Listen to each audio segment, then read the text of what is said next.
How about you, Shai? Barakatah Yahweh Shai. Barakatah Yahweh. Barakatah Yahweh. Barakatah Yahweh Shai.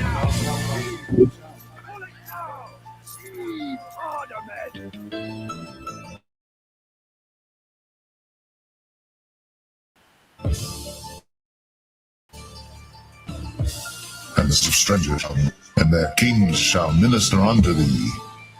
For in my wrath I smote thee, but in my favor have I had mercy on thee. Because all the blessings that we're going to get, which is entailing the kingdom of heaven, Isaiah the 60th chapter, we start at the 10th verse and read on down. It says, and the sons of strangers shall build up thy walls, and their kings shall minister unto thee. For in my wrath I smote thee, but in my favor have I had mercy on thee. So the sons of strangers, that's talking about the actual strangers, the other nations, shall build up thy walls. We're going to have them in slavery. So they're going to be building the kingdom of heaven, because we're not building nothing. We're not lifting a hand to move nothing. It says, for in my wrath I smote thee, but in my favor have I had mercy on thee. Therefore thy gates shall be open continually, they shall not be shut day nor night, that men may bring unto thee the forces of the Gentiles. That's talking about the actual Gentiles. We're going to take all of their substance, and that their kings may be brought. And the sons of strangers shall build up thy walls, and their kings shall minister unto thee. For in my wrath I smote thee, but in my favor have I had mercy on thee. Barakatah Yahweh Shai. Barakatah Yahweh. Barakatah Yahweh. Barakatah Yahweh Shai. For the nation and kingdom that will not serve thee shall perish, yea, those nations shall be utterly wasted. Verse 13. And the glory of Lebanon shall come unto thee, the fir tree, the pine tree, the box together to beautify the place of my sanctuary, and I will make the place of my feet glorious. So the land of Israel, the land of Jerusalem, is going to be made glorious. It's going to be made glorious once again. The kingdom is going to be built up. We had a taste of that during the time of Solomon's reign, which was for about 40 years. Verse 14, the sons also of them that afflicted thee shall come bending unto thee, and they that despise thee shall bow themselves down at the sole of thy feet. And they shall call thee the city of the Lord. The word Zion means monument, the monument of the Holy One of Israel. Whereas thou hast been forsaken and hated, so that no man went through thee, I will make thee an eternal excellency, a joy of many generations. Thou shalt also suck the milk of the Gentiles, and shalt suck the breasts of kings, meaning we're going to take all their substance. And thou shalt know that I am the Lord thy power, the Lord and thy Savior and thy Redeemer, the mighty one of Jacob. For brass I will bring thee gold, and for iron I will bring thee silver, and for wood brass, and for stones iron. And I will make thy officers peace, and thine exactors righteousness.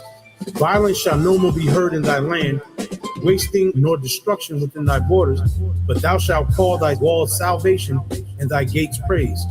The sun shall no more thy light by day, neither for brightness shall the moon give light unto thee, but the Lord shall be unto thee an everlasting light, and the power thy glory.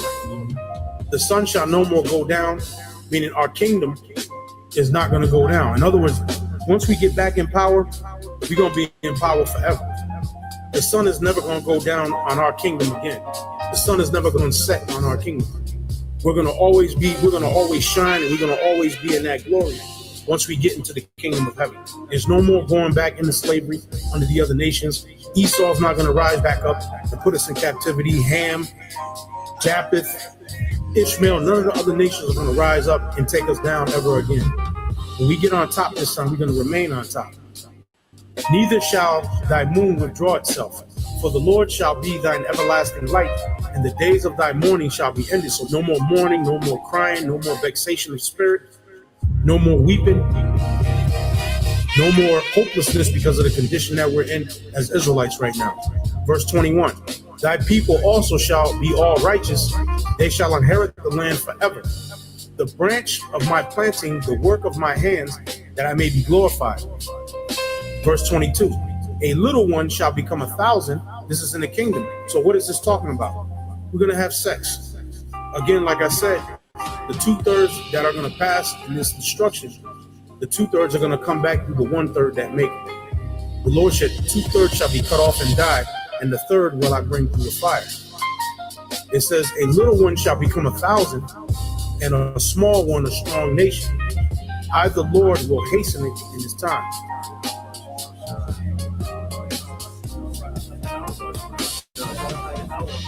Barakatah Yahweh Shah, Barakatah Yahweh, Barakatah Yahweh, Barakatah Yahweh Shah.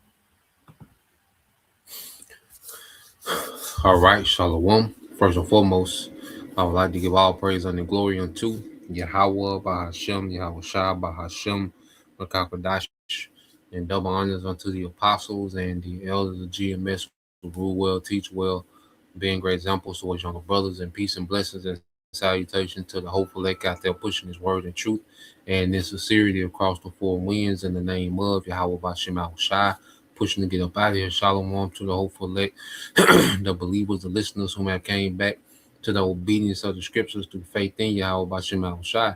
And what I want to get into today, morning news and prophecy, another, World War III update. How is the hammer of the earth broken?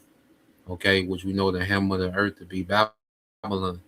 And for the longest, the Lord has allowed, America, to bully the earth, militarily, economically, politically, okay, spiritually with the enchantments, all right. And America, the elites have used America to be the bully of the earth. But now we're in the time where the hammer of the earth, okay, is being broken up, okay. And we're seeing the beginning of the fall of Esau, man. This is what we're seeing, what Esau did when he walked into this snare, all right. He can't get out of it. You see, he can't go backwards, all right. Esau got to ride this thing out, and it's going to lead all the way up into what they call the War of Armageddon, okay, which is going to usher in the return of Yahweh, man. So we in some beautiful times, man. As we see these things happening, as the scriptures say, we know the end is not yet, because the MOTB, that prophecy has to come to pass, before this war, goes nuclear, okay? So we're still, waiting and watching and see how the devil going to move with the MOTB, how he going to make a play, with the MOTB, which we know this has to come to pass, all right? But we know one thing for sure, what this devil has done, all right, has signed his death certificate, man. Esau has signed his death certificate with his Third World War. That's it. He's done. Okay, so it's officially over. Okay, let's get this real quick. This is the brother beyond Yasha. This is book of Luke chapter 21 verse 9. But when ye shall hear wars and commotions, be not terrified. See, we're not terrified at these things because we know this leads to salvation, man. We know this leads to Yahweh Shai returning. We know this puts us this much closer to a kingdom, man. The Lord gonna make the earth a paradise, man. Okay, we're finna be changed, man. We got everything to look forward to, man. So this, is our joy. If a brother want to put that, let's put that St. John chapter 16, verses 20 and 21, Bible shop. If a brother want to post that. All right, but reading on, it says, but when ye shall hear wars and commotions, be not terrified. Yeah, because we understand what this means. See, this means something different to us because we believe different. You see, we have a different belief system than everyone else in the earth. Okay, so the same things that terrify people, okay, give people anxiety, they give us joy, man. Okay, because we have a whole different belief, we have a whole different spirit. Okay, it says, for these things must first come to pass, but the end is not by and by, because this current war, it can go on, for several months. Okay, like they can exchange, They can have these exchanges for months, okay, even years. All right.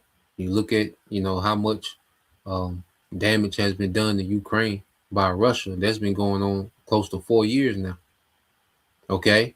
Now, I'm not saying that this war is going to drag out that long, okay, because the Lord is speeding this thing up. All right. But we have to understand that these other prophecies, the MOTB, the civil unrest, Jacob trouble, these things have to take place, before this war goes full blown nuclear. And we're going to hear nuclear talks, we're going to hear nuclear threats. All right. But we know, all right, that the Lord's not going to allow this war to go nuclear before these other prophecies are fulfilled.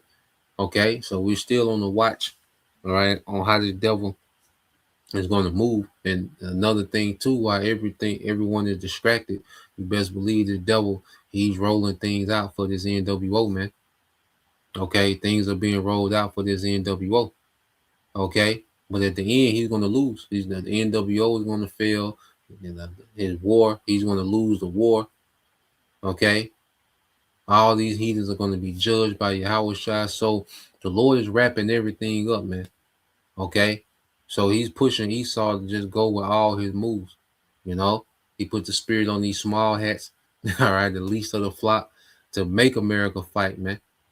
Okay. Because the Lord is ready to get this thing to the next phase. All right. So let's go here. Brother, post that for me, Brother Bayan Yasha. John 16:20. Verily, verily, I say unto you that ye shall weep and lament, but the world shall rejoice, and ye shall be sorrowful, but your sorrow shall be turned into joy. See, now we're in the joy spirit, and you can feel it, you know.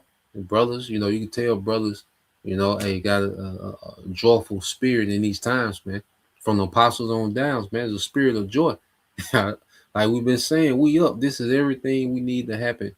All right, for prophecy to be fulfilled and for a righteous kingdom to be ushered into the earth, man.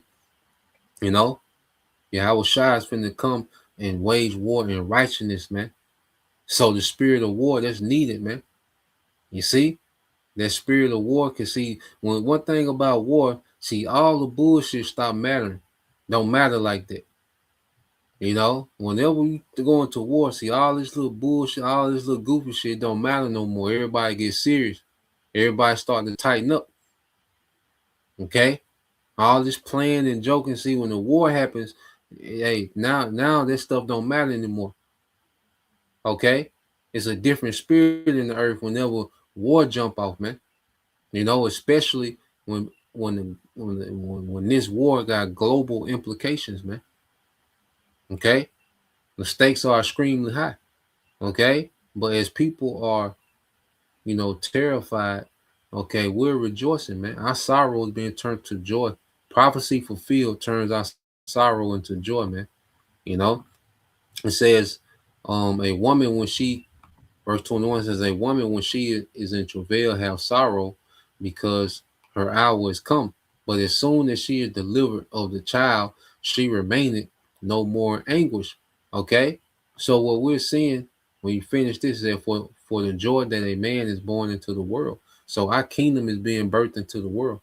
So we're going through the birth pains. The earth is going through the birth pains because it's finna birth a new kingdom, a new age. Okay, and these are the birth pains. Okay, that's happening.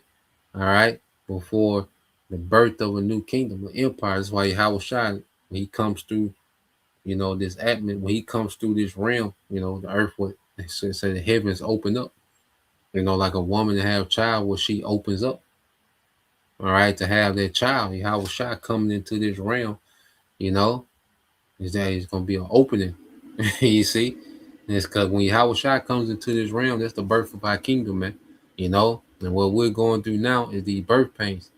You see, leading to that kingdom. Okay, let's go here.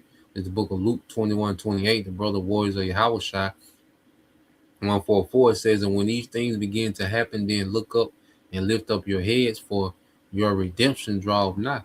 Okay, so the redemption of the nation of Israel, beginning with the elect. All right, the elect are getting ready to be redeemed.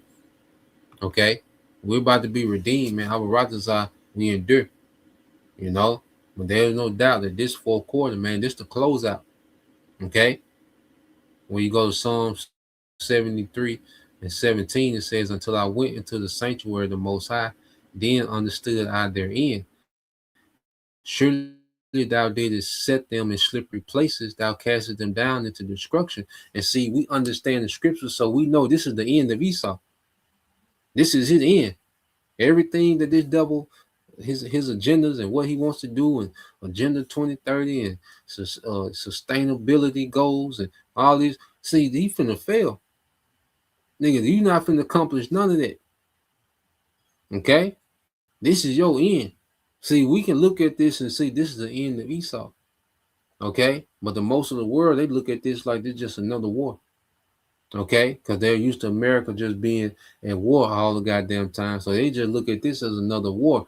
No, we understand the scriptures. Nigga, this is the end of Esau.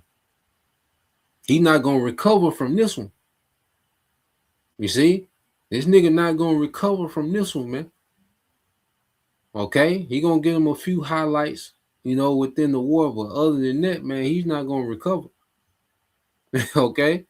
It says this man is set in slippery places. It says surely thou didst set them in slippery places, thou casted them down into destruction. Yeah, so Esau was always set up for failure, man.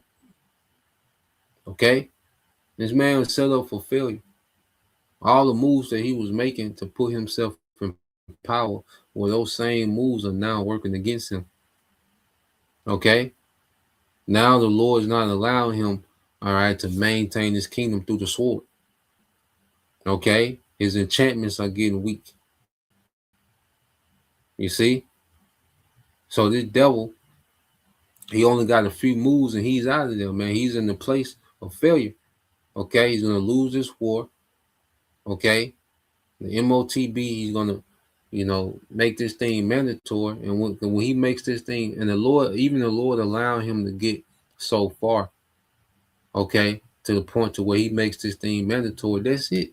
Once he make this MOTB mandatory, all right, and the Lord allows him to chip everyone that's predestined to get chipped, okay, then there's nothing holding back the destruction. Okay, that's it. When he makes this MOT mandatory, because he's already started the war that's gonna end his ass, and when he make this mandate, that's the end. Okay, so even the Lord allowing this man to achieve particular little points and goals, working towards making this MOTB mandatory, they're still working against this man, because once he makes that mandate, now he just opened up, all right. He just opened up, all right, the go ahead for nuclear war. Okay, verse 19 it said, "How are they brought into desolation as in a moment they are utterly consumed with terrors," man, in a moment. And things getting bad for Esau quickly. Okay, this nigga is scrambling. Okay, he's looking bad out here, man. Okay, and this is just one nation. Iran is just to open the act. Okay, Iran is just to open the act. It only gets worse for Esau from here on out, man. Okay, he gonna have some highlights in the midst of this, man. Okay, he should. All the goddamn money you spend on the military. Okay, but ultimately it only get worse for this nigga from here on out, man. Okay, it says, as in the moment they are utterly consumed with terrors, as a dream when one awaketh, so, O Lord, when thou awakest, thou shalt despise their image. Okay, thou shalt despise their image. And the Lord despises the image. Okay, the society, the age of Esau. Okay, that's why when you take that MOTB, you're fully putting yourself in the image of Esau, man. All right, and despised by the Lord. Okay, so I want to go here because another thing that we're seeing too, another thing that we're seeing with everything that's happening with this war, is that Esau is limited. Okay, because for the longest it was this myth, like this nigga was just unlimited, like he just had unlimited everything. And, he was just this. The niggas, he has a mighty military. Okay, we ain't gonna front like the nigga ain't got no mighty military. But the thing is, he projected himself like he was unlimited, like he was untouchable. Okay, like there was no flaw. Okay, but see, one thing we know that this devil he has given, he has a lot of his military is AI. Now it's good when you fighting Hamas. Okay, when you fighting, proxy wars in Syria the AIQ is great. You can do you can do some assassinations. Yeah, AI cute for that. But when it come to war, we find out that the AI is trash. Matter of fact, I want to get this article, okay? Because Esau he has put a lot of dependency on the military on AI, okay, instead of human skill. Because that's when Esau's military was really at its peak, okay, when you had human skill running the show. Okay, you go back into the 90s, like really 90, 93, 94, you know, unstoppable, man. You couldn't do nothing with the American military. Okay, that's when they were strategizing. That's when, as far as you had human planners, but you have AI making, planning out missions. AI is doing this, planning missions. Okay, identifying targets. AI is doing this. Okay, you used to have groundsmen, and you had human. All right, what you call you had a lot of human intelligence, a lot of human, okay, skill that was being used in the war. All right, in America's military, but they have transferred a lot of their dependency to this AI, man. And AI is great when it's working, but when it don't, it's over. When AI don't work, it don't work. It go terrible.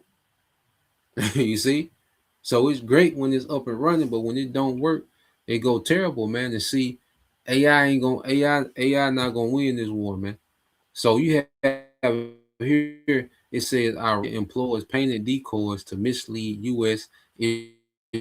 Israeli forces. So what Iran is doing, they're painting helicopters and fighter jets, all right, and America is starting to target them and use up these expensive munitions, okay, to target, all right, these paintings, man. Okay. Now, why is Iran able to draw paintings of helicopters, okay, and fighter jets, and America targets them? Because it's the AI that's doing the targeting, man. The AI can't decipher, okay? The AI is limited. Esau is limited. His military is limited. It's powerful, but it's limited, okay? And not right now, he's stretched out to his limits. You see, he's stretched out to his limits. These THAAD, interceptor, these THAAD systems, there's only 11 in the world. Okay. And they're saying that Iran has destroyed 2 of them. So this is why they're having to take THAADs from other parts of the world and bring them to this region just so they can get destroyed. Okay. Because America has no answer. Okay. Because AI can't figure this out for them. AI is an idol. Okay. He can't figure this out for them. You see? And it says Iran has reportedly adopted an unconventional deception tactic in response to attacks by the United States and the Israeli occupation regime using painted images of military aircrafts and helicopters on the ground to mislead hostile forces. According to local report, Iranian units drew life-size outlines of helicopters and aircraft using inexpensive paint in strategic areas. The tactic allegedly caused opposing forces to strike the painted targets with high-value munitions, believing them to be real military assets. Okay, sources indicated that while the decoys cost only a few dollars to produce, the strikes carried out against them involved munition worth millions of dollars, man. They getting outsmarted, man. Okay, they're getting outsmarted on the battlefield at every turn. Iran is steps ahead of them, man, at every turn. Okay, and of course, America gonna blow up a lot of shit. They can do that.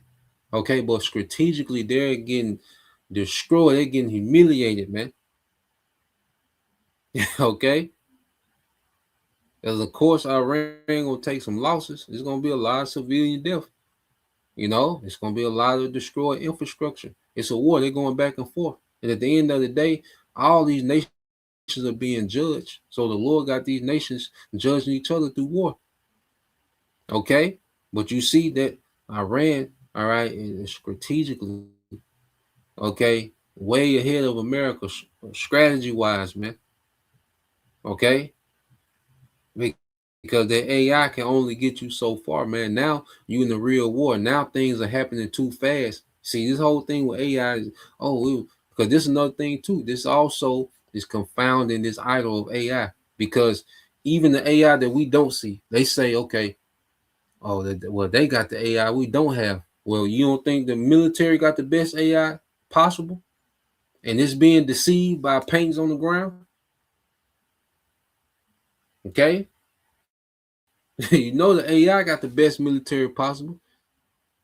You see, the best. The military has the best AI possible, man, and they're being deceived by paintings on the ground. Allegedly. You see, the approach is said to aim at exhausting the enemy's operational capacity and forcing it to expend costly resources on false targets. Okay. mm, mm, mm.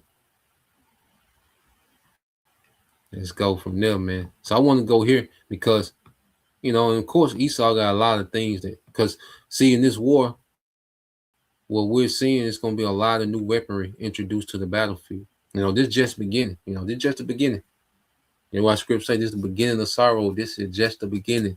It's going to be a lot of new weaponry introduced to the battlefield, on both sides. Just like America has stuff no one's seen. Iran got stuff nobody's seen. China, Russia, everybody got weaponry that don't nobody know about until you get hit with it. You see? So there's going to be a lot of new weaponry introduced, to the battlefield. World War One, it introduced new weapons to the battlefield. World War II, it introduced new weapons to the battlefield. World War III is going to introduce new weapons to the battlefield, all the way up into, those nukes, man. Okay, so let's go from there. I got this video I want to get.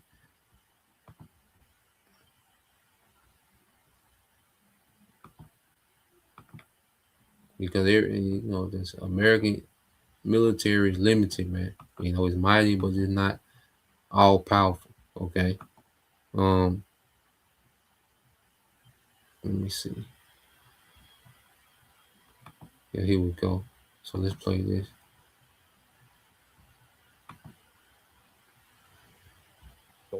And you've got to figure your lines of communication. How do you logistically resupply troops that are trying to move through this terrain, which is going to be heavily defended? No, look, we are lying to ourselves about what we're capable of.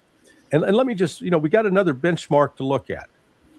Israel, since October 8th of 2023, so we're now about 2.5 years later, has had the Gaza Strip surrounded. A small area, 5 miles wide, 25 miles long. And they've had unrestricted power of the air just to bomb the smithereens, the Palestinians. They've killed their main leaders. Has Israel won in Gaza? No. Come on, people. Wake the hell up and recognize what the limitations are air power. Can we blow the shit out of it? Can we level the earth? Can we kill a bunch of civilians? Absolutely. And what does it accomplish politically for you? Is Israel now able to walk what's left of the streets of Gaza? No, not at all. And now they're invading back into southern Lebanon and getting ambushed. Two more IDF soldiers were killed today in a Hezbollah ambush. The Houthis are going to start coming back in. So the air power can do some things, but it's not a golden ticket, and it's not magic. If Israel, with every logistical and military advantage you can have in the world, in terms of being able, you've got it surrounded, you've got them confined to a specific area, you've got seemingly unlimited firepower, and with your Air Force, you can't defeat these people on the ground in 2.5. Zoom back a little bit here, past all of Jordan, past all of Iraq, which you said was pretty big, and then you see all of this with Iran. So you can't even see it anymore. It's all this tiny little thing here, and the entire country of Tehran. And again, I just zoomed in just in this one part here. There's Tehran, and then you just roll on. There's still big cities. There's plenty of places that haven't even been touched with bombs, folks. So how do you think you're going to win this war? And where is all the optimism that Secretary Hegseth and all these other folks keep talking about? Yeah, no, they're lying to themselves. And, they're not using just basic critical thinking skills. I mean, let's draw upon not just our own experience, but let's draw on the experience of the Russians. So, and the question is can air power defeat an enemy that is entrenched in a particular area? And the answer is no. But we've seen it. It's failed in Gaza. It's failed in Ukraine. It failed in Afghanistan. It failed in Iraq, where we tried it, and it's going to fail here in Iran. And we think that we can do a war of attrition. I know that the intel estimates, they believe that Iran is running out of missiles. I think Iran is, you're seeing a change in strategy because on February 28th, when the attack first started last Saturday, what happened was they had pre-planned, said, okay, if we're attacked in the capital, each of you military districts, you're on your own. You figure out what to fire. You figure out what targets to go after, etc. So everybody, you had all these different units operating independently. Now I think they're coming back. They're starting to get some central command and control back in place. And then as you're showing these missiles that are being fired out of the ground, these aren't mobile launchers. And where the hell how the hell do we bomb them and be able to destroy those? We can't. I don't care. Iran got missiles coming out the desert. Y'all see this? They coming out the desert. Okay, so you can't pick the AI can't pick up this radar. I mean, these launchers. They don't know where they at. They coming out the desert. Okay, and then if you bomb the location, how far on the ground are these launchers? And then they're moving. They're not just in this one place. They might launch from here, and then they move the launcher to a whole nother location. Okay, now Iranians, they've been preparing for this war. These Persians, they've been preparing for this war for decades, for just this one war. They knew they was eventually gonna have to lock up. When America invaded Iraq, Iran started to prepare for war with America. Okay, and that was back in 2003. Okay, so we're talking about 23 years later. Okay, they've been making preparation, and everybody know how America fights, man. America doctrine is the same. Okay, they destroy all your military assets with the Air Force. Okay, they decapitate, destroy leaders. Okay, they destroy generals. Okay, they kill civilians to cause an uprising amongst, civil unrest. All right, they have air superiority to where they're able to just bomb freely from those aircraft carriers. Okay, they're not used to having their aircrafts, being targeted in war, so those aircraft could just park right on your coast, okay, and get busy, okay, to where they're able to shoot from the aircraft. All right, the naval destroyers, and they're able to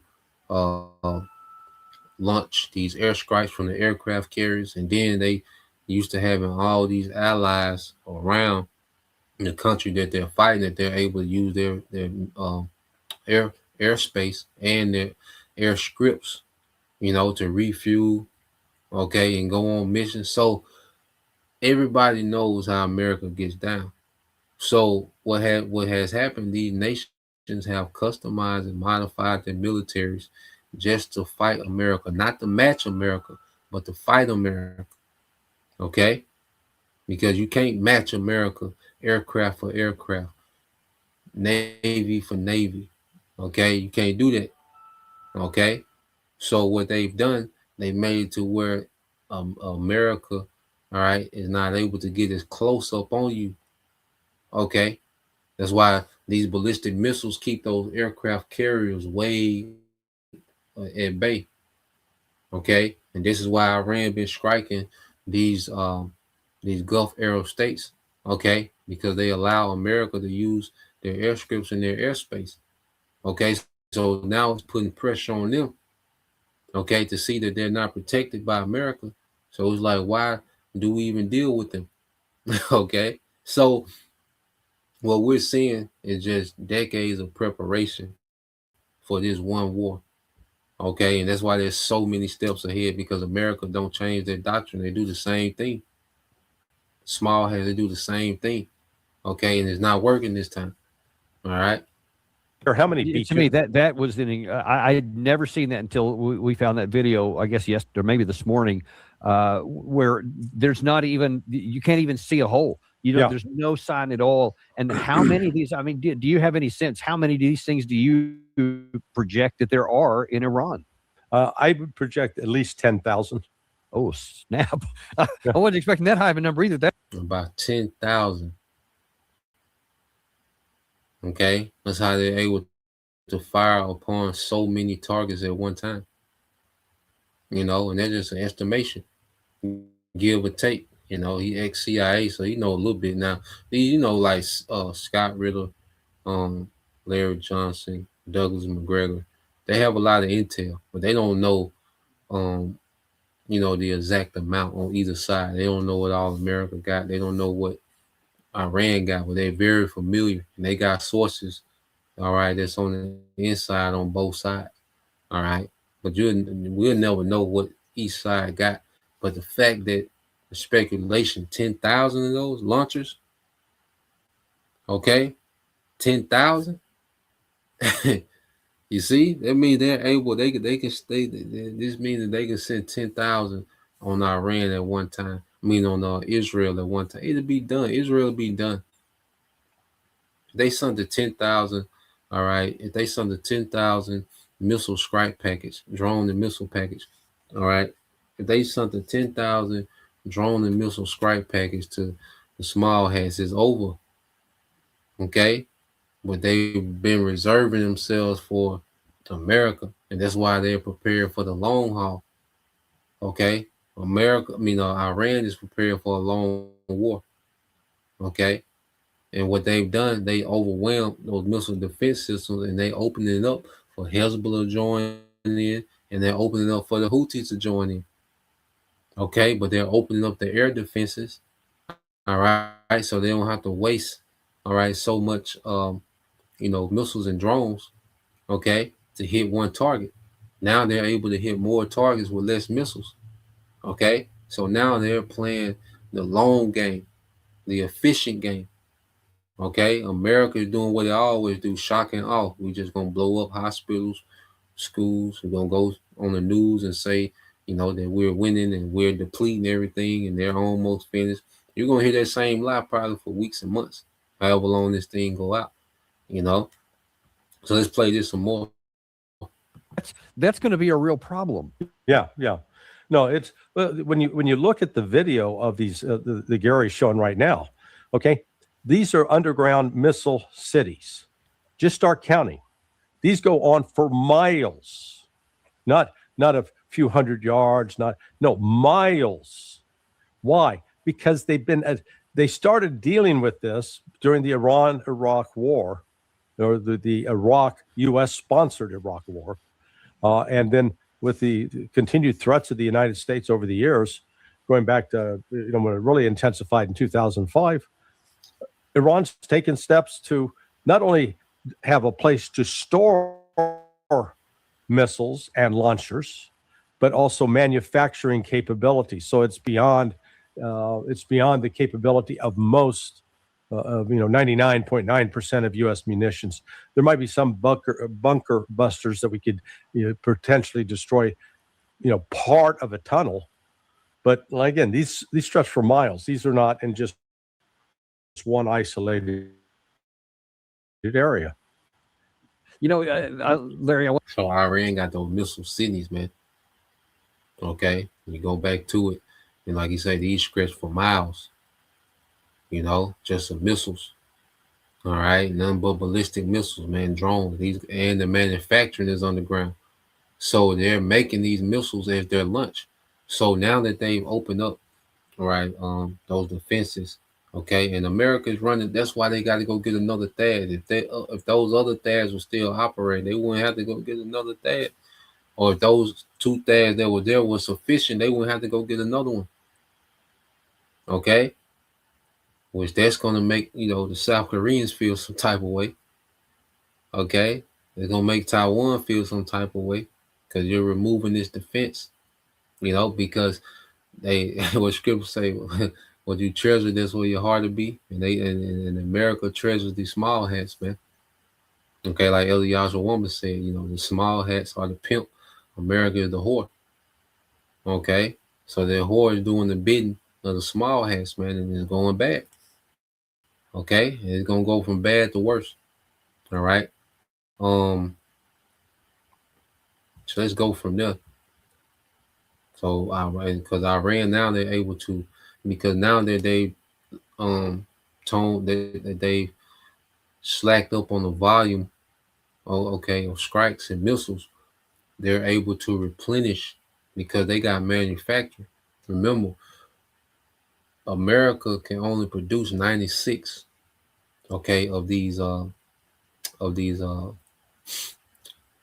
missiles for the THAAD.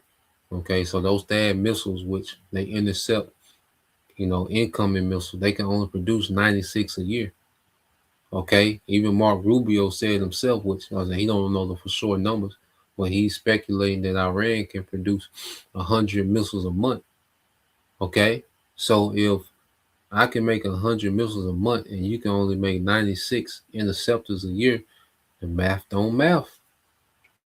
Nigga, that's not good. Okay? So let's go from there. I got another video. Yeah, bro. They high as hell.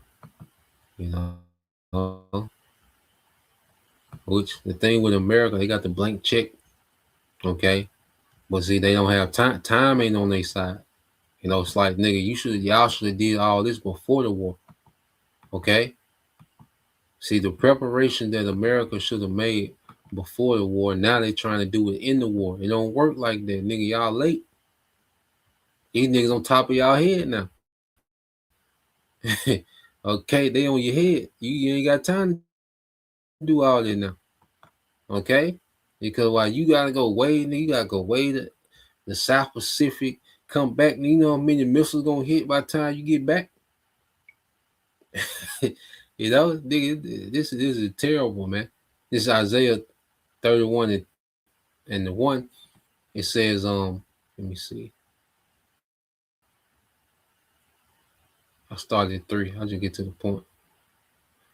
Isaiah 31 and 3 says, now the Egyptians, this is speaking of you Americans, man, okay, of America, are men and not the Most High. So the devil has paraded himself like he was a god, like the American military was just unlimited.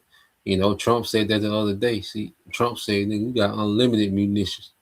They asked him about, the shortage of munitions for the THAAD and for the Patriot, system. He said, we got unlimited. He said, Trump said we can go to war forever.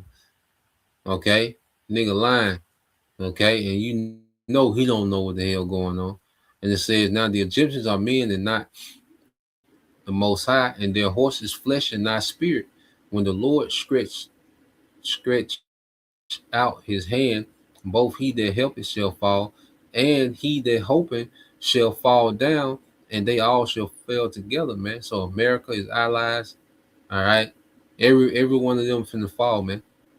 Okay, and you see everyone, all right, that even giving any type of help to America, they feeling it. Okay, there's a price to pay for helping America now, man. Okay, because these nations they're used to helping America and going unscathed. You know what you call a cold but belligerent. Okay, what you call in war, you know, when someone is helping, you know, your enemy, they're called a co-belligerent. You see, so now, you know, for the longest, there was no price to pay. No, there was no price to being a co-belligerent to America. You know, allowing America to use, you know, your airspace, your airstrips to refuel, supply. Okay, so bring supplies through. Okay, your territory to to resupply and restock. Okay, there was no consequence for doing that for America for a long time. See, now Iran is making everybody pay the price. Okay, and you got nations falling back. Well, you got some nations, pissed at America. You got, you know, and then America the bully, because like them Gulf air states can't stop America from using those airspace and airstrips. They can't do nothing. They talk their noise, but they can't do nothing. That's why eventually they just gonna have to make an alliance with Russia, China, and Iran. Okay, because America don't give a damn about how much damage is done to them Gulf air states, man. Okay, they're gonna keep using their airstrips. They don't care about them being target. Okay, so it's gonna get to the point, as the scriptures say, the dragons of Raven, they're gonna remember their old nature, man. All right, and it says, "For these Egyptians are mere humans, and not the Most High. Their horses are puny flesh, and not mighty spirits, man. They're limited, man. Okay, mere humans. Okay, all this technology, all this money poured into this military, all right, this American military, we're seeing to get dismantled by strategy, which is the will of the Lord. The will of the Lord is dismantling this place, man. Okay, he just put the spirit on Iran to be strategic. Okay, it says when the Lord raises his fist against them, and the Lord is beginning to raise his fist, and the ultimate fist is going to be Yahweh Shai. That's going to be the knockout. Okay, because America going to be staggering at the return of Yahweh Shai, man. Okay, and Yahweh Shai going to put America out of his misery, man. The land mass and the military. It says when the Lord raises his fist against them, those who help will stumble, and those being helped will fall. They will all fall down and die together. Okay, and you Americans and you small hats, man, y'all ride together, y'all gonna die together, man. Okay, so let's go from here. I want to get this. All right, got a couple more videos.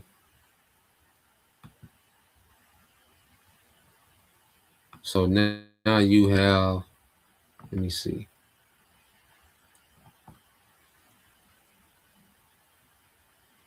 Oh yeah, let's play this. So now what you have with the Strait of Hormuz being closed, okay, so now what they're saying, Iran is only allowing Chinese vessels to go through. Okay, so only Chinese tankers can come through the Strait of Hormuz, and that just shows you that Iran has full control at this point. Now the thing is, how long they're going to hold it. Okay, so when you go into, let's go here real quick, because there's so many things happening. So this Strait of Hormuz, what it's doing is putting pressure on the global economy, especially Europe, NATO, and the EU. But the moves that we seeing made, the ripple effect that this is happening, is all ties into prophecy, man. Okay, because we're gonna go through some of these moves, all right, that's happening because of the Strait of Hormuz. All right, now we have to understand with China. China already had a lot of strategic oil saved up. All right, they got what you call strategic oil reserves for times like this. And you gotta think, Iran and China been tight these last 7 months. You best believe they discussed all this, man. Okay, this ain't a surprise to China about the closing of the Strait of Hormuz. They discussed these things. Okay, China has a lot of strategic reserves, and Iran is allowing China tankers to still flow to China. Okay, which is that oil that's coming from Iran. Okay, so Iran pretty much like nigga, nobody sell oil but us, nigga. Okay, you got Qatar, they had to shut down they LNG, all right, refineries. Okay, Iraq, what they saying Iraq is in the blackout because they had to shut down their oil refinery because they don't have no more, they don't have nowhere to store this oil because it can't move, so they can't keep producing it because there's nowhere to store it. Okay, so what you're going to see these Gulf aerostates, they're going to have to start going offline on these oil fields, man. Okay, and and the oil is their cash cow. They don't have nothing but oil. They don't export nothing else. Okay, they don't export nothing but oil, man. So that's everything. And see, these Gulf aerostates are ran by these families. All right, there's certain families that run these Gulf aerostates. You see that, and they're all friendly with the West. Okay. Well, now it's maximum pressure being put on them. Okay, and them Gulf aerostates can't do nothing. Okay, they can't stop America.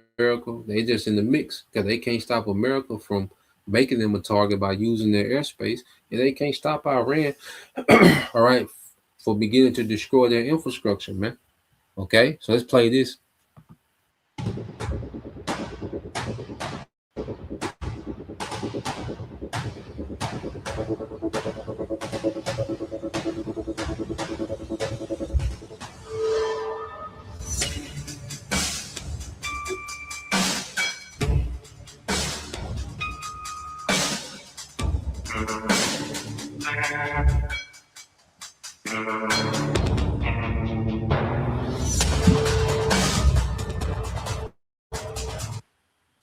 Iran has drawn a red line in one of the world's most critical energy choke points. Tehran has reportedly decided to allow only Chinese vessels to pass through the Strait of Hormuz while warning all other ships they could be attacked. Nearly 1/5 of the world's oil supply flows through this narrow waterway, connecting the Persian Gulf to the Gulf of Oman. Iran's powerful military arm, the Islamic Revolutionary Guard Corps, says it now has complete control over the strait. Officials warn that any vessel attempting to cross without approval risks being struck by missiles or drones in waters between Iran and Oman. The strait is closed. Anyone who wants to pass will be destroyed by fire by our heroic and devoted forces in the Navy of the Islamic Revolutionary Guard Corps and the Army. They will definitely face a serious and decisive encounter if they try to enter this region, and we will also disable their pipelines in the region and will not allow oil to be exported from this region, putting them in a tight spot. The decision to allow Chinese ships through is widely seen as a reward for Beijing's support during the escalating crisis. China, the largest buyer of Iranian oil, has condemned the recent US-Israel strikes and warned that further escalation could destabilize global energy markets. The Strait of Hormuz and its surrounding waters are important channels for international cargoes and energy trade. Safeguarding security and stability in this region is in the interest of the international community. China urges all parties to immediately stop military operations, prevent further escalation of tensions, and avoid regional instability that could have a greater impact on the global economy.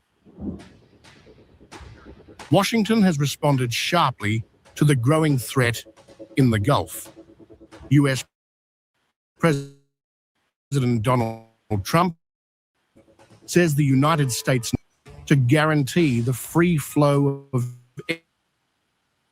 energy to global markets. If necessary, the United States Navy will begin escorting tankers through the Strait of Hormuz as soon as possible. No matter what, the United States will ensure the free flow of energy to the world. The Strait of Hormuz remains the world's most important oil transit route, with about 20 million barrels moving through it every day. Analysts warn that if the standoff continues, the region could face a global energy shock and a dangerous naval confrontation in the Gulf.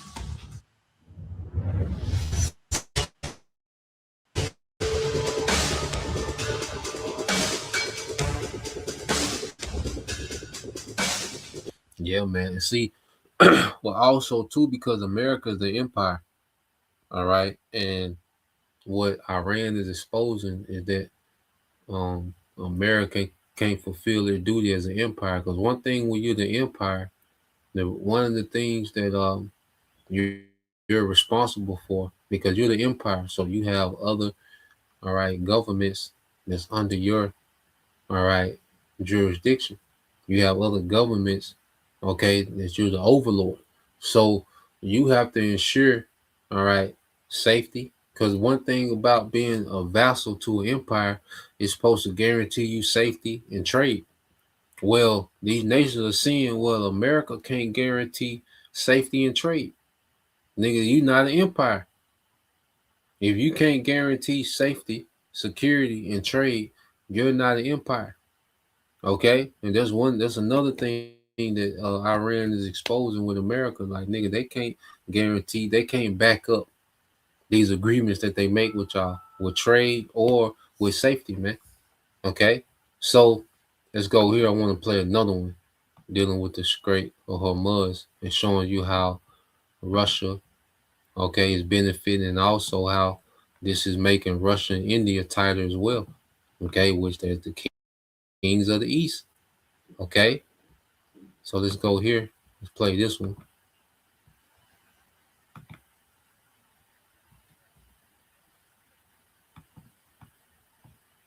Iran has just issued another big statement on its blockade of the Strait of Hormuz, the narrow oceanic passage that it controls now and through which 60% of the world's oil passes every single day. Iran will only allow Chinese vessels to pass. That is what the statement says, and has drawn a new red line, a new Cold War axis, where Iran has there's only vessels carrying a Chinese flag and Chinese oil for China will be allowed to pass. Iran has blocked the Strait of Hormuz and made an exception only for its ally China. This is an explosive statement that has come in from Iran after its blockade of the Strait of Hormuz. Aditya Raj Kaul joins me live from Tel Aviv, Israel. Aditya, this is amidst a war, this can easily be interpreted as a major escalation. This is Iran signaling not only that it is willing to completely blockade the Strait of Hormuz and stop the free flow of oil to countries across the world, but it is making an exception for China. That's a huge geopolitical message.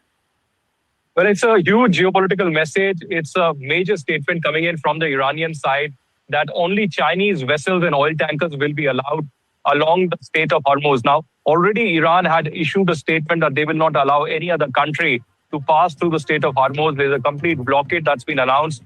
And yesterday, US President Donald Trump had also announced that he will be pushing in US Navy vessels in the area, US Navy ships, perhaps to police the area to ensure smooth movement. As of now, the blockade maintains no ships are attempting to go in that location. Iran had also said that 10 vessels have been attacked and 10 missiles have been launched to different vessels in that area in the Strait of Hormuz. Now, this is a major connectivity route when it comes to oil tankers and oil transport throughout the world, especially for India as well. More than 40 to 45% of the oil does come from that area. Yes. Yesterday, we had a statement from the government of India that we are at a comfortable position. We already have a smooth movement of oil coming to us. We have a great backlog and stock of oil as well. Apart from that, Russian sources have also communicated that they are willing to support India because India stood with Russia at a very difficult time, and Russia will continue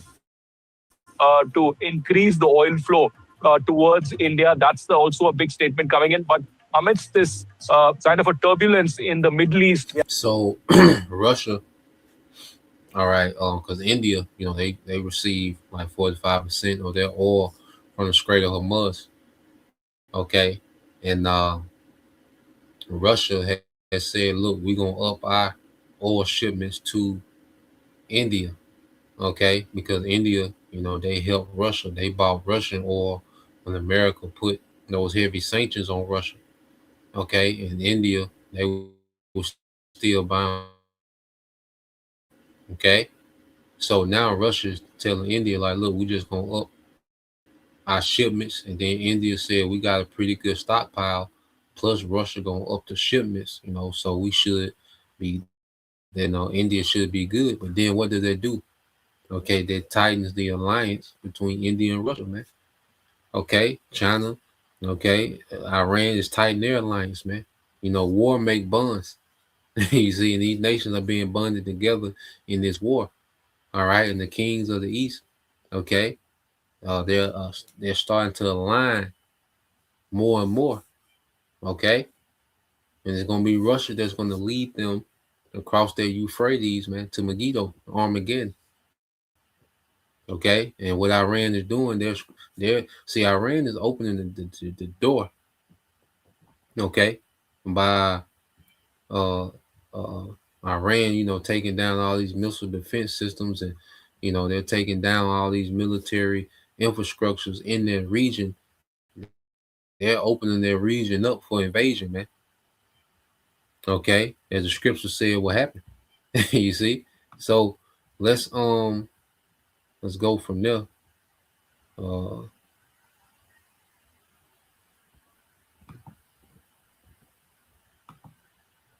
I think I got. Oh yeah, because you had this now. Okay, they're saying that America gonna arm the Kurds. All right, these Kurdish fighters, which all right, the Kurds, um, you know, they're pretty much like a a non-state. You know, they don't have an official state. You know, they have certain territories and they operate out of, you know, parts of Turkey, you know, Iraq, you know, Syria, you know. But pretty much they're just floating mercenaries. And America is talking about arming them, okay, so they can do a land invasion of Iran, you know, to try to weaken Iran's military, okay. But you have reports, all right, because it's different reports out there dealing with the Kurds. But one thing we have to know about the Kurds, if the Americans arm the Kurdish, if the CIA train and arm the Kurdish fighters to go into Iran, that's going to activate Turkey. You know, that's going to activate Turkey to get involved. Matter of fact, on this same,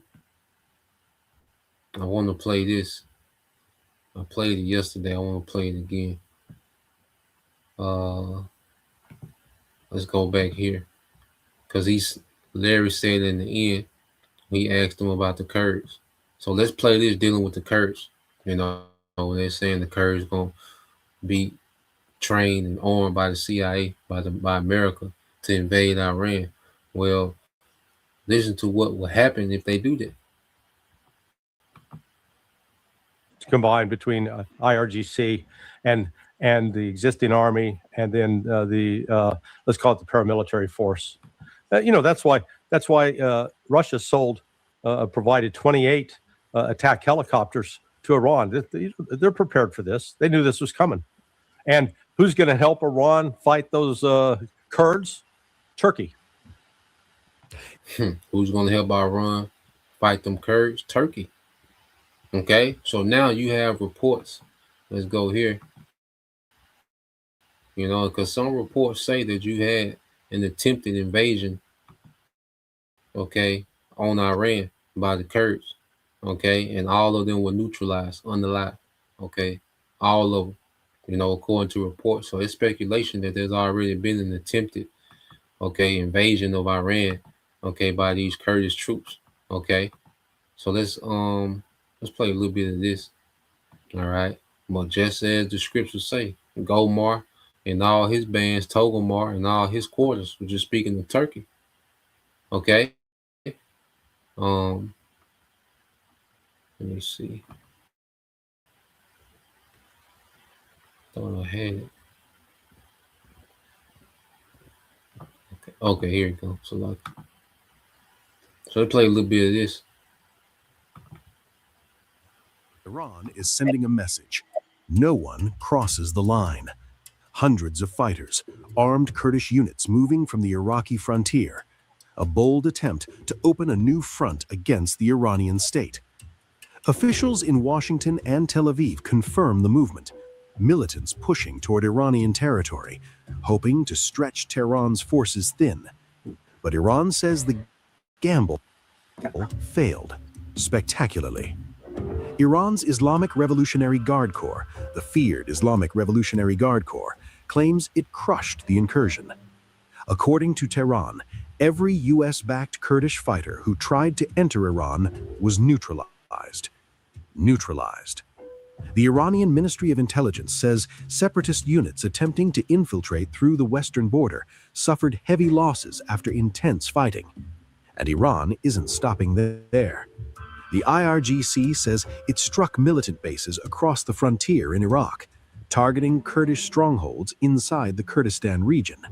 Tehran calls it an Israeli-American plan to ignite unrest inside the country. But Iran insists the plot collapsed under overwhelming force. The Kurdish groups involved are among the most organized armed opposition factions confronting the Iranian government. Thousands of fighters based along the Iran-Iraq border. Their strategy? Force Iran to fight on multiple fronts, stretch the regime's security forces, and ignite pressure inside major Iranian cities. But Iran's response is blunt, brutal, and unmistakable. Tehran is signaling it is not ready to bow down, not to insurgents, not to foreign pressure, not to anyone testing its borders. The message from Iran tonight is simple: cross the frontier and face the storm. Because in this escalating regional showdown, Iran is in beast mode, and the border just became a battlefield. Iran launched a massive attack on separatists in neighboring Iraq's Kurdistan province, amid reports that the CIA could fund and arm the Kurdish forces to spark an uprising in the Islamic Republic. Explosions and roars tore through the night silence in Kurdistan. Another footage showed fireballs from debris, possibly from a missile, falling near a house, triggering chaos and panic. Multiple blasts were also reported earlier in the province of Sulaymaniyah in northern Iraq. Local sources said the attacks targeted the headquarters of the Kurdistan Toilers Association, or Komala, an Iranian Kurdish armed group in Iraq. But why is Iran targeting Iraq's Kurdistan amid the raging conflict with the US and Israel? The attacks come amid reports that Kurdish groups have consulted with the United States in recent days about whether and how to attack Iran's security forces in the western part of the country. According to Reuters, the Iranian Kurdish coalition of groups based on the Iran-Iraq border has been training to mount such an attack in hopes of weakening the country's military. Nigga. Okay. Yeah, so just the thought of because there was reports that the CIA was going to say back these Kurds to help them invade Iran. Well, just a news clip of that, just a mention of that, Iran just started striking targets, all right, in Iraq, to where these Kurds was at, man. Okay. Iran just started hitting these Kurdish targets, man. Okay. The CIA buildings in Iraq, and Iran, okay, they're like, nigga, the thought of y'all coming out here, nigga, don't do it. Okay. And you got to be crazy, man. Look at this nigga, man. The knee pads. Okay, nigga, get back in the truck. Okay, you don't know what's going on. You not prepared for this war here, man. You know, so this whole courage thing, and this shows you how desperate America is. They got to go get the courage. But wait a minute, this is the mighty America, man. See, we passed the proxy war. We passed it. America did, because this is another one of America tactics. They use proxy wars to, stir civil unrest, so they can demonize, the government with their media and say, well, it's so much violence and terrorism and, however they spin it, to where they can be justified in doing what they do. But America is known for using these proxies, man. Okay, but this beyond the proxy war, man. Iran and America, y'all in direct war now. Okay, this is beyond the proxy war. Okay, so the courage is a non-factor. All right, and like Larry said, Russia already gave Iran all these attack helicopters just for stuff like this, man. This already been planned out and thought out. They know what America's gonna do. They already knew the Americans gonna try to arm the Kurds, okay, and let the Kurds go crash out. Okay, that's not gonna work. You see, so let's I think that's the last video I had. All right, so let's go here.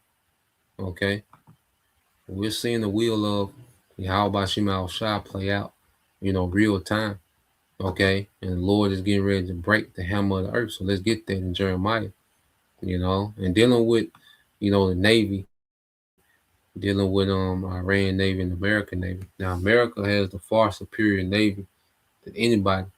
Okay, so Iran Navy, this is what I wanted to show the Strait of Hormuz before I get that. Cause I pulled the map up just to show the map and what's going on dealing with American Iranian Navy. So when you go let's see the map.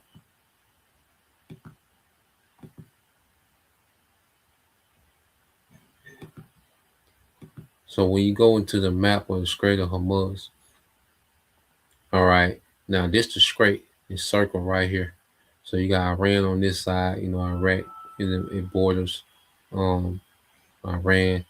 Okay, so you got Saudi Arabia across the Persian Gulf, Qatar, UAE, etc., etc. So the Strait of Hormuz is shut down. Now you got the Gulf of Oman. Now if you keep going south, all right, eventually you get into the Arabian Sea. Now this is where the American Navy is at, because they have to be so far off the coast of Iran because they have to stay out of range of Iranian missiles. So they ain't been on the back pedal. Even Iran sending them, shooting them ballistic missiles at Abraham, all right, at the Abraham Lincoln, okay, the aircraft carrier. Well, it was mainly to show them their range, all right, to show America their range and show America that they see them. So America has been backpedaling. Okay. Now America is off in the Gulf of Arabia, then the Indian Ocean, their navy. Now, if Iran was to take their navy out there and try to battle, all right, just this one navy strike force that America got, okay, they will be obliterated. Okay. They won't stand a chance. But Iran not gonna do that. So Iran closed the Strait of Hormuz. Now Trump is saying what? That we're gonna go and break their blockade. Well, in order to do that, they will have to come into the Gulf of Oman, which that's gonna be they gonna be well within range, and Iran gonna go crazy. And let's say they do get into, all right, the strait. Well, once you get into the strait, so when you look at Iran, all this is mountains, from, let's say, right here from Iraq, and you go down all the way to the Gulf of Oman. All this is mountains. And in these mountains, they have thousands of launchers. Okay, that's why they so easily they can just Iran can destroy the UAE, Qatar, okay, in a week it'll be all done. Okay, because they got all these launchers right here on this border of these mountains. Okay, and that's why they're able to blockade, because if a boat come through, they can just boom, one rocket, you out of there, one missile, you out of there. All right, if a tanker try to buck up against the blockade, they out of there, because you had 3 tankers that tried it. Okay, they tried it, and they at the bottom of the Persian Gulf now. Okay, so what Trump is saying that he gonna go break the blockade, so that means that he will have to put American Navy in the Gulf of Oman. And once you get into the Gulf of Oman, oh my God, if you make it that far, okay, to the Gulf of Oman, it's gonna be a party. Okay, Iran gonna welcome you to the party. Okay, and they got all them launchers right there. All right, so this is Iran's strength. Now Iran had to go out there to enforce. If it was Iran's navy, okay, they had to stop America's navy, then American Navy would just bully its way in there. But see, the thing is, once you get in here, you got to deal with all these launchers on the border, okay, that you can't shoot down, that you can't destroy. Okay, they just pop in, pop out. Okay, out the side of these mountains. Okay, and America will be overwhelmed. Okay, and ultimately, if Trump do that, because I think Iran is luring them into a trap. If Iran wanted, because Trump got their pride, America got their pride. Okay, and Trump saying we gonna make sure we'll escort. How you gonna escort? Okay, how the hell you gonna escort a tanker? First, you gotta get in there. Okay, do you know what that means? To escort a tanker, that means you gotta go into it. You gotta go into the dock where the tanker at. Okay, the tanker gotta be loaded, and then y'all just gonna come all the way through this coastline of Iran and unscathed? Absolutely not, man. And I'm real. I want to see him try it. I'm waiting on the news that he finna try it. Okay, I want to see that. But let's go here.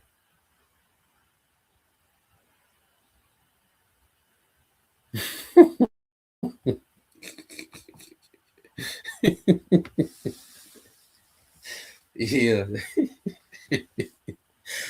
Yeah, that shit. I'm going anyway.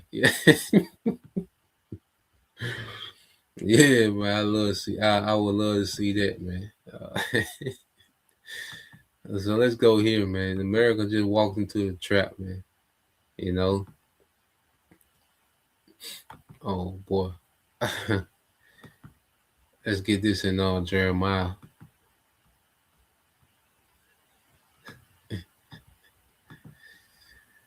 It's the book of Jeremiah, chapter 50 and verse, start at 21. Read this in the KJV. So then Jeremiah chapter 50 and verse 21, it says, "Go up against the land of Merathaim, even against it." Okay, and Merathaim, speaking of America. All right, Marathayim. All right, Marathayim in the Hebrew, which goes into double rebellion. Okay, so America is, double rebellion against who? The Lord, man. So it's the Lord that's strategizing against America, man. Okay, it's the Lord behind all this, man. Okay, it said even against it and against the inhabitants of Pekod, all right, which in Hebrew Pequod, which goes into a visitation. So the Lord is visiting the rebellion in the earth, man, and it's beginning with Babylon, because Babylon the worst. These other nations are going to be judged as well, okay? But the Lord is going to use, all right, before these other nations are judged, the Lord is going to use these other nations, all right, to embarrass America, man. Their pride is going to be brought low. It said, waste and utterly destroy after them, said the Lord, and do according to all that I have commanded thee. So the Lord is giving the commands. The Lord sicked Iran on America, man. You know, the Lord done sicked Iran on America. You see? And it's just the beginning. Iran just phase one. Okay, it says a sound of battle is in the land and great destruction. Okay, because this war is going to escalate into the nuclear war, that great destruction. All right, and this World War III is going to be extremely destructive, man. Extremely destructive. Okay, it says a sound of battle is in the land and of great destruction. How is the hammer of the whole earth cut asunder and broken? How has Babylon become a desolation among the nations?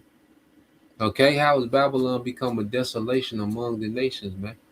Okay, this is what we're seeing. The Lord is beginning to break the hammer, okay, of Babylon. And we see that hammer ain't having the effect that it used to have. Okay, America washed up. Okay, I say you're gonna get a highlight here and there, but ultimately they're washed up. You see? And it's gonna be Yahweh Shai that's gonna fully break the hammer. He's gonna completely destroy, all right, the American military and the land of America, man. You see? Verse 24, it says, I have laid a snare for thee, a trap, and thou art also taken. And Trump walked his ass right into it, man. Well, he got drug into it. The small had drug America into the trap. Okay. They got drug into this trap, and now they're done. Their pride, their arrogance, man. Okay, it says, O Babylon, and thou was not aware. Thou art found and also caught, because thou hast striven against the Lord Yahweh Bashem Shai. So America has been the number one place of rebellion against the Most High in the earth, man. And that's why the Lord is going to allow America to be embarrassed, okay, on the global stage, man. It gets worse for America, man. Don't get better. Okay? They're not going to bomb their way out of this one, man. Okay? This man fell for the snare. Okay? And now he's being taken. You see, and it's bringing him all the way to Yahweh Shai. You know, it's just gonna keep with America, man. The Lord just gonna keep allowing nation after nation to join Iran in this war. Okay, all the way up into Yahweh Shai, man. Okay, which is gonna fully break the hammer. You see? So this is what all this rebellion, okay, is getting America, man. Okay, all this rebellion that America has pushed and glorified in the earth. Okay, this is what it led to. Now it's a punishment for that. Okay, verse 25, it said, the Lord Yahweh Bashem Shai have opened his armory and have brought forth the weapons of his indignation, for this is the work of the Lord power of hosts in the land of the Chaldeans, man. Okay, because their ultimate weapon, which is because it's going to escalate to the ultimate weapon of indignation, that's those nukes, man. So the Lord is beginning to open up, you know, his armory. Okay, the Lord's armory has been opened. Okay, and it's going to escalate all the way into the nuclear missiles, because that's the fulfillment of those nukes. But that's the nukes that's going to carry the Lord's indignation to America, man. Okay, that's how the double rebellion is going to be visited by these nukes, man. Okay, so this war is going to lead up to the Lord opening up the ultimate armory, okay, of weapons, which is going to be the nukes. The Lord going to introduce the nukes to the battlefield, man. Okay, so that's the point. I'll leave it right there. You know, Lord will, you know, you brothers, all right, and you sisters edified once again. I want to give all praise, honor, and glory to Yahweh, Bahashem, Yahweh Shah, Bahashem, Rekakadash, and double honors unto the apostles and the elders of GMS who rule well, teach well, being great examples towards younger brothers, and peace and blessing and salutation to the hopeful like Shalom.